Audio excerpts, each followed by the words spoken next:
പുതിയ കുറേ പ്രതീക്ഷകളൊക്കെ തന്നുകൊണ്ട് പുതിയൊരു വർഷം ദേ പുലർന്നിരിക്കുകയാണ്. ഞങ്ങളിന്ന് കുറച്ച് നേരത്തെ എഴുന്നേറ്റു. പള്ളിയിൽ പോവാണ് പുതുവർഷ കുർബാനയിൽ പങ്കെടുക്കാൻ.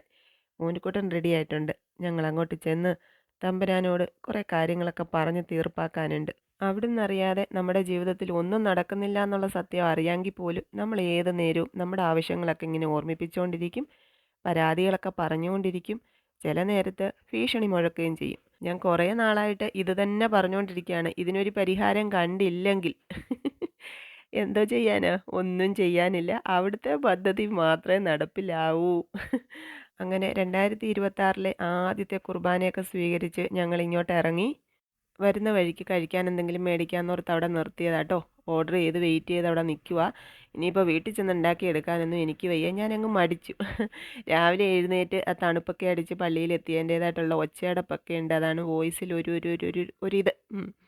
അപ്പോൾ എൻ്റെ പ്രിയപ്പെട്ടവർക്ക് 2025 എങ്ങനെയുണ്ടായിരുന്നു? എന്നെ സംബന്ധിച്ച് 2025 ഒരു ജഗ പുകയായിരുന്നു പ്രിയങ്ങളെ. എന്തായിത്തീരുമെന്ന് ഒരെത്തും പിടിയില്ലാത്തൊരു വഴിയിലേക്ക് ഞങ്ങൾ എത്തപ്പെട്ടിരിക്കുകയാണ്.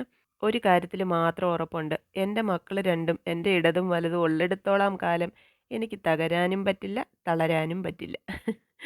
അപ്പോൾ എന്തായിത്തീരുമെന്ന് ഒരു നിശ്ചയമില്ലാത്ത ഒരു വഴിയിലൂടെ ഞങ്ങൾ പുതിയ ഒരു യാത്ര ആരംഭിക്കുകയാണ് കേട്ടോ. തമ്പുരാൻ ഒരു വിധി എഴുതി വെച്ചിട്ടുണ്ട്. അത് നടപ്പിലാവട്ടെ. മനുഷ്യരെത്ര വിചാരിച്ചാലും അത് മാറ്റി എഴുതാനൊന്നും പറ്റില്ലല്ലോ. ഒരിക്കൽ കൂടി എൻ്റെ പ്രിയങ്ങൾക്കെല്ലാം നന്മ നിറഞ്ഞ പുതുവർഷം ആശംസിക്കുന്നു. എന്നാൽ പിന്നെ ഞാൻ ജോലിക്ക് പോയിട്ട് വരാം.